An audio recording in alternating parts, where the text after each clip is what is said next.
Well, Jane Ace's 19-year-old niece Betty has confessed she loves Carl Neff. He's the 22-year-old nephew of Mr. Ace's wealthy business partner, Mr. T.Y. Neff. Last night, Mr. Neff learned that Carl had been going out with Betty and threatened to cut Carl out of his will if this did not stop. It's the following evening. This episode is in alternating scenes between the Aces' bungalow and a bench in the park. But first to the Aces, where we find Mr. Ace and Marge just after dinner. Jane's busy with pencil and paper. Listen. Oh, this pencil's abdominal. It keeps breaking all the time. Have you got a pencil, dear? What? A pencil. Have you got a pencil I can borrow? Oh, a pencil. No, I haven't. Marge, have you? I'm afraid not, Jane. Lend you my fountain pen if Oh, no, I have to have a pencil with an eraser on it. There isn't a one around the house. I want to call up the drugstore and order one, and I'm going to chain it down here. I never saw pencils go so fast. What's that number? Oh, yes. It's Laura that's always taking the pencils around this house. Well, what do you need with a pencil, Jane? What are you doing there? Oh, well, I'm figuring out how much it takes for a boy and a girl to live on when they get married. You what? I'm figuring out how much it takes to live on if somebody wants to get married. Are you by any chance thinking of Betty and Carl? Yes. Ace, do you hear that? Ace, put that paper down. What's the matter? Did you hear what she just said? No, I was just reading this editorial here. Hello? Who are you calling, Jane? Hello, is this the Murray Prescription and Drug Supplies Pharmacy?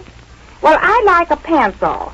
A pencil? What? Oh, please, Marge, I can't hear. What did you say? Oh, well, this is Mrs. Ace at 54...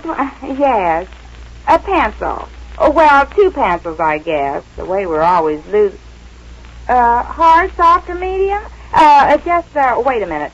Dear, hard, soft, or medium? Scrambled, I guess. Well, I'll take them scrambled. Oh, now stop there. Just send two pencils any kind. Yes. Well, I guess I'll take a couple of cakes of soap. You know the kind I use. Yes.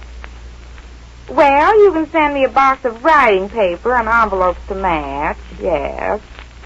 Yes, I think that'll be... What? Well, all right. One electric iron, then. Yes. What? Hold the phone a minute, please. Dear, do you need any shirts? Shirts?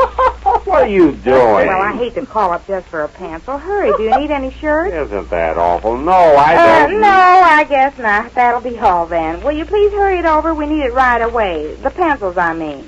You're welcome. Goodbye, then. Honestly, when a person asks a civilized question around here, you can't answer. What was all that about? I have to have a pencil. What, can I call a drugstore and bother them just to send a pencil? Yes. Of course not. So yes, I cannot. Yes, you can. Ask her what she wants with a pencil. Oh, yes. Well, what do you need a pencil for? I'm trying to figure out just how much a boy and a girl would need to get married on nowadays. Oh, a boy and... Yes. Wait a minute. Are you planning lives again? Betty's this time? And Carl. Yes, and Carl. You're getting them married in your plans, is that it? Well, they're thinking about it, aren't they? Are they? Sure they are. And you heard Mr. Neff last night. He said he's going to cut Carl out of his will if he doesn't stop going with Betty and pay attention to business. Yes, so what? So what? So let him. Oh, it's all right with you, is it? Oh, no. I'd much rather have him like Betty and give Carl a lot of the money he's got so Betty can have a home with servants and a garden and a spiral staircase. But if he What kind of a staircase? You know the kind that goes around. Yes, we know. Go on, Jane. You'd rather have that, but... But what? Well, but something. What is it you're trying to say? Oh, but if he won't... Oh, I see what you mean, but what? But if he won't, then I think they ought to get married and do the next worst thing. Just try to get along on what they can make. She's working and he's working, isn't she? She makes $20 a week, doesn't she? And she told me he gets $25 a week. Isn't that what you pay him? Yes, go on. Well, that makes, let me see. A grand total of $45. Oh, well, it may not be so grand, I know. You don't have to get sarcastic. But I always say a wife should take the bitter with the better. Yes. And if Betty finds things bitter at first, they'll enjoy them better when they stop being bitter and get better.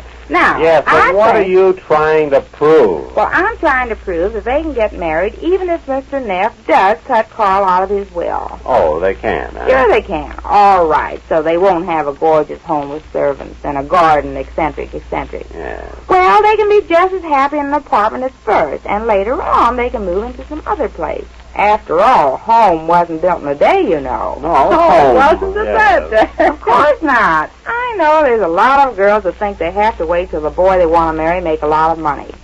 But they can be just as happy with him in any kind of a tiny little apartment. Be it ever so hovel, there's no place like home. Be it ever so hovel. Yes, you know how they say. Oh, yes. Now, a lot of people have the wrong idea about how much money means to them being happy. But it's not.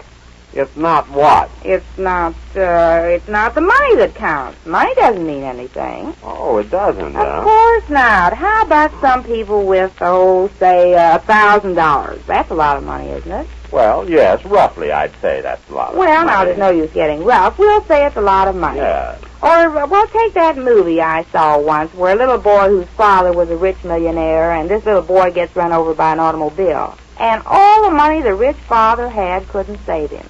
You see what I mean? Oh, yes, but if you didn't have the money, you couldn't have seen the movie. If I didn't have the I think money... he's got you there, Jack. Oh, you missed the whole point, dear. Isn't he disgusting, Orange? Yes. Isn't he? What I'm trying to show you, dear, is that money doesn't mean anything. Oh, it doesn't mean anything. Oh, I see what you mean now. Somebody at the door, Jack. Oh, I guess it's my pencil. I'll go, Marge. Just a minute. You see, dear, you missed the whole point of what I was trying to show Oh, you. sure. I see it all now, Jane. It's very clear that way, of course. Oh, well, thanks, boy. How much is it? $2.68. $2.68. Well, just a second, please. Dear, it's $2.68. Well, that's nice. Well, give me the money. The boy's waiting. Money? Well, the home wasn't built in a day, you know, Jane. It's the stuff I ordered from the drugstore. Give me the $2.68. I once saw a movie about a little boy and a rich old father.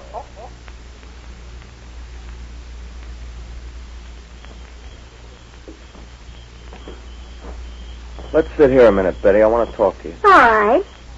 Betty, I want to talk to you. Yes. You heard my uncle last night, didn't you? Please, Carl, we promised we wouldn't talk about that. Oh, what good's a promise like that? We must talk about it. We're just kidding ourselves if we don't. But there isn't anything to say. Oh, yes, there is. Plenty. We can't do anything about it, Carl. I'm not going to stand in the way of your success. Success? You mean being heir to an old man's money? Do you call that making a success of myself? Well, I'm not going to do anything that'll antagonize your uncle against you. That's what I want to talk to you about. Are you game? Game? Yeah, would you want to gamble? On me, I mean. What do you mean? Look, Betty, I got about $3,000. Would you start on that? Well, what do you mean? I'm asking you to marry me, Betty. Oh. I've got it all planned. I thought it out quite clearly last night. I couldn't sleep. You and I on a honeymoon until we've spent the whole $3,000. But $2,000. With the other $1,000, we'll come back and start housekeeping. Some little apartment, doesn't matter where. And I'll start to work at law. I really learned something in school. I'm good, Betty. I'll even show you my report card if you insist. Oh, Carl, please. What do you say, Betty? Would you take a chance on me? I know it's asking a lot, but I've got that much confidence in myself. And in you. You to work for. But your uncle, he'll be furious. Oh, let him. You mean run away and get married without telling him? Exactly, an elopement and a honeymoon. We'll drive all over. I'll get a car, don't worry about that. I'll maneuver Uncle out of that. That'll be the last thing I'll take from him. I'll make him buy me a car. Oh, Carl, no. Why not? It'll be quite a joke on him. That's all I'm asking out of the $1 million or so he's been hoarding all these years. What do you say, Betty? Will you gamble? Do you love me enough for that? I love you more than that. I knew it. No, wait, Carl. I love you so much I can't be responsible for taking you away from all that your uncle is going to mean to you. But he means nothing. Can't I make you see that?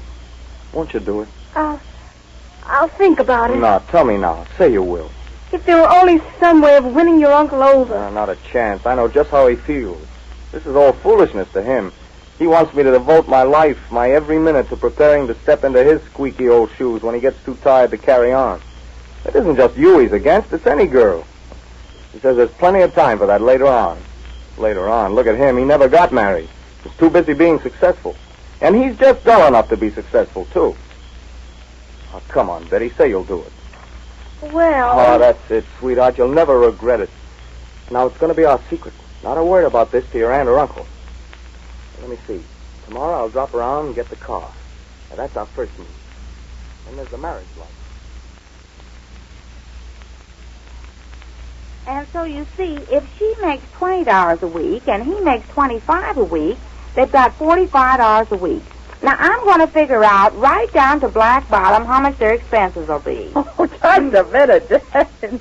What makes you so sure Carl want to live on $45 a week, even if Betty agrees to it? Oh, sure he will. They love each other, and she loves him. Now, wait just a minute, Jane. Do you mind if I say something here? I mean, I've been listening to you and all this beautiful talk about love and how they're going to live on $45 a week. How would you like to live on nothing a week? Nothing? Because that's what we're going to have if Betty marries Carl. Well, you heard Mr. Neff last night. He doesn't approve of this. He's my partner in the real estate business.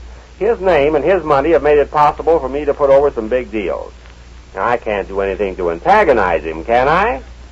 I mean, I can't get him mad at me so he'll want to break up our partnership, can I? Well, don't sit there looking stupid.